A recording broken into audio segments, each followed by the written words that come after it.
শিৱসাগৰ চৰকাৰী উচ্চতৰ মাধ্যমিক বহুমুখী বিদ্যালয়ত আজীৱন শিক্ষকতা কৰা একাংশ শিক্ষকৰ এতিয়া অৱসৰৰ পাছতো নিজৰ প্ৰাপ্য বিচাৰি হাবাথুৰি খাব লগা হৈছে।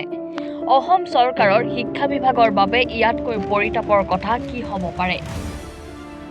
1 জানুৱাৰী 1996 চনৰ পৰা ডিচেম্বৰ মাহৰ 13 তাৰিখ 2003 চনলৈকে চৰকাৰে কৰা দৰমহা সংশোধনৰ বকেয়াৰ লগতে দৈনিক ভাত্তাৰ বকেয়াৰ প্ৰায় ৮০,০০০তকৈ টকা এই অৱসৰপ্ৰাপ্ত শিক্ষকসকলে লাভ কৰাৰ পৰা বঞ্চিত হৈ আহিছে। বিদ্যালয়সমূহৰ তৰফৰ পৰা এই সন্দৰ্ভত মাধ্যমিক শিক্ষা সঞ্চালকালয়লৈ বহুবাৰ যোগাযোগ কৰা হৈছে যদিও বিভাগীয় তৰফৰ পৰা লাভ কৰা নাই কোনো সঁহাৰি। বিশেষকৈ শিৱসাগৰ চৰকাৰী উচ্চতৰ মাধ্যমিক বহুমুখী বিদ্যালয়ৰ ওপৰত উল্লেখ কৰা সেই সময়ছোৱাৰ প্ৰাপ্য ধনৰ পৰা বঞ্চিত হৈ আহিছে 10জনকৈ শিক্ষকে। বঞ্চিত প্ৰাপ্যক লৈ শিৱসাগৰ উচ্চতৰ মাধ্যমিক বিদ্যালয়ৰ ভাৰপ্ৰাপ্ত প্ৰধান শিক্ষয়িত্ৰী মঞ্জু চেতিয়াই বিগত বছৰে শিক্ষা সঞ্চালকালয়লৈ বাজেট প্ৰেৰণৰ অনুৰোধ জনাই যাৱতীয় তথ্য বিভাগক যোগান ধৰিছিল। আচলতে মাধ্যমিক শিক্ষা সঞ্চালকালয় কাৰ্যালয়ৰ বকেয়াৰ পৰা বঞ্চিত হৈ থকা শিক্ষকসকলৰ যাৱতীয় তথ্য বিচাৰি বিদ্যালয়ৰ সৈতে যোগাযোগ কৰিছিল, যাৰ উত্তৰত মাধ্যমিক শিক্ষা সঞ্চালকৰ কাৰ্যালয়ৰ পত্ৰ নং DSE/ASG 2023/106 দ্বাৰা এই সকলো বকেয়া বঞ্চিত শিক্ষকৰ তালিকা আৰু যাৱতীয় তথ্য প্ৰদান কৰা হৈছিল। কিন্তু দুৰ্ভাগ্যজনক যে বিগত এটা বছৰে বিভাগীয় তৰফৰ পৰা কোনো পদক্ষেপ গ্ৰহণ কৰা নহ'ল। শিক্ষা বিভাগৰ দ্বাৰা পৰিচালিত একাংশই যদি প্ৰাপ্য লাভ কৰিছে তেন্তে কিয় একাংশই এতিয়াও প্ৰাপ্য লাভ কৰা নাই? এই বিষয়ক লৈ এতিয়া ডাঙৰ প্ৰশ্ন উত্থাপন হৈছে। হয় ছাৰ, আপোনালোকৰ কেইজনে কি পাবলৈ আছে আৰু নাম কেইটা উল্লেখ কৰিব? আমাৰ এতিয়া বৰ্তমান জীৱিত থকাৰ ভিতৰত 10জন আছোঁ আমি। এই 10জনৰ ভিতৰত 4জন ইতিমধ্যে ঢুকাই গৈছে আমাৰ মাজৰ পৰা। আৰু আমি বৰ্তমান থকা সকলৰ ভিতৰত এখেত নেৰু দেৱী, এখেতে 2 লাখৰ ওপৰত এৰিয়া পাবলৈ থাকিলে। আৰু মই জয়ৰাম নাথ, মই এছিষ্টেণ্ট শিক্ষক আছিলোঁ। ময়ো প্ৰায় লাখৰ ওচৰা-ওচৰি কিমান টকা আছে একজেক্ট হিচাপটো মনত নাই। এখেত মহন্ত ছাৰ, ধমেশ্বৰ মহন্ত, এখেতেও 1 লাখৰ ওচৰা-ওচৰি আৰু ধীৰেন্দ্ৰনাথ ভূঞা ছাৰ 1,20,000মান এৰিয়া পাবলৈ থাকিলে। আৰু নলিনী ভঁৰালী তেওঁ ঢুকাই গৈছে। প্ৰণতি শৰ্মা আছে, ছাবজেক্ট টিচাৰ আছিলে, তেখেতো বাহিৰত আছে গুৱাহাটীত। 1 লাখৰ ওপৰত। জ্যোতি বেজবৰুৱা প্ৰায় 1.5 লাখ। জ্যোতি বেজবৰুৱা প্ৰিন্সিপাল হৈ ৰিটায়াৰ হৈছে। আৰু লগতে দেউকণ হাজৰিকা বুলি এজন আছিলে, তেখেতো ইতিমধ্যে ঢুকালে বুলি আমি গম পাইছোঁ। বকেয়া মানে এতিয়া এৰিয়াটো আৰু নীল বিলৰ যিটো এৰিয়া, নীল বিলৰ এৰিয়াটো আৰু দিয়ে, এই দুইটা গোটাই পেলাই এই ইমানখিনি পইচা হয় প্ৰত্যেকৰে। সেই পইচাখিনি এতিয়ালৈকে পোৱা নাই।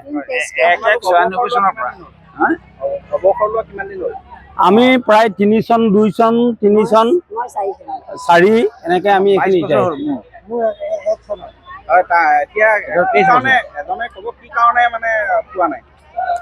সেইটো আমি চেষ্টা কৰিছিলোঁ। অফিচিয়েল প্ৰচিডিউৰ কেনেকৈ কি মেৰ পাকত সোমাই পেলাই ৰৈ গ'ল আমি ক'ব নোৱাৰোঁ। আমি বহুত চেষ্টা কৰিছিলোঁ। আমি অফিচত বহুতবাৰ লাগিছিলোঁ। মই ব্যক্তিগতভাৱে আমাৰ ষ্টাফ গোটেইখিনি হৈ ময়ে যাওঁ, মই গৈ লাগিছিলোঁ। এতিয়া ডাইৰেক্টৰ অফিচতো গৈছিলোঁ। আৰু আমাৰ তেনেকৈ যিখিনিত যাব লাগে আমি গোটেইখিনিলৈকে গৈছিলোঁ, কিন্তু আজিলৈকে হ'ব বুলি কোৱাৰ পাছতো হৈ নুঠিলে আজিলৈকে। মই যিটো বেটছত সোমাইছিলোঁ প্ৰথম সোমাওঁতে, তেতিয়া ভাস্কৰ জ্যোতি মহন্ত আছে, 9, 10 সি 10লৈকেহে পঢ়িছিলে। তাৰপিছতে ভেগু ফুকন হায়াৰ ছেকেণ্ডেৰীত এডমিশ্যন হৈছে।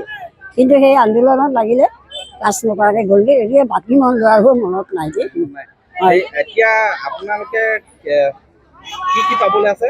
পাবলৈ আছে তাৰমানে সেই 73 তাৰ আগে আমি জইন কৰাৰ অলপ দিনৰ পাছতে 96হে নতুন পে স্কেল হ'ল।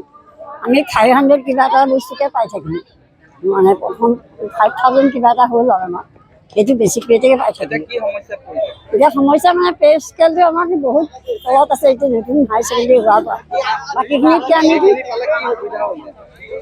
এতিয়া আমাৰ দৈনন্দিন জীৱনত আজিকালি বজাৰ, ঘৰ, বেমাৰ ইত্যাদি আমি চলিবলৈ গ'লে আমাৰ যথেষ্ট পইচাৰ প্ৰয়োজন। আজিকালি পইচা নহ'লে ওলাই যাবই নোৱাৰি।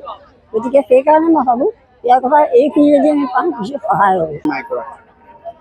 আমাৰ মই 2003 চনৰ 31 জানুৱাৰীত মই ৰিটায়াৰ হৈছোঁ। তাৰপাছতে যেতিয়া 1/1/96 পৰা 2003 চনৰ ডিচেম্বৰলৈকে যিটো air pay revise pay scale হৈছিলে, সেই তাৰ আমি ৰিটায়াৰ হোৱাৰ কাৰণে সেই সময়ত পইচা নাপালোঁ। পাছত আমি বিল অফিচাৰ ডাইৰেক্টৰ অফ ছেকেণ্ডেৰী এডুকেশ্যনে যেতিয়া বিল দিবলৈ ক'লে, আমাৰ স্কুলৰ পৰা সেই যাৱতীয় শিক্ষক আটাইকেইজনৰ, ৰিটায়াৰ্ড টিচাৰ কেইজনৰ বিল দিলে, কিন্তু তাত কি কাৰণে নহ'ল তেওঁলোকে জানে ৰহস্যটো কি।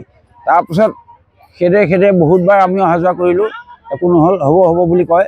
তাৰপিছত এই যোৱা ডিচেম্বৰ মাহত আকৌ বিভাগীয় পৰা আমাৰ বৰ্তমান প্ৰিন্সিপাললৈ কাগজ আহিলে, যিসকল ৰিটায়াৰ্ড টিচাৰ আছিলে পোৱা নাছিলে তেওঁলোকক বিল দিয়ক বুলি।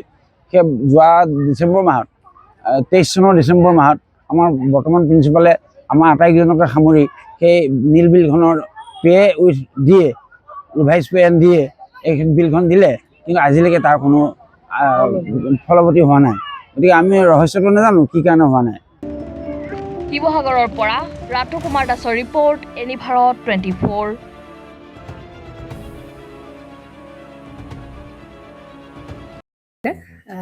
জুবিন গাৰ্গৰ গীতসমূহৰ ওপৰত আধাৰিত গানে কি আনে নামৰ এটা সুন্দৰ অনুষ্ঠান আপোনালোকৰ ওচৰলৈ আহি আছে অতি শীঘ্ৰে।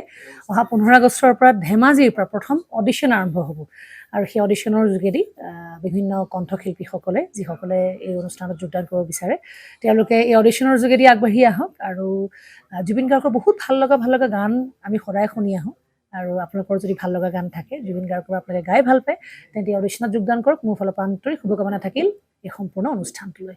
ধন্যবাদ।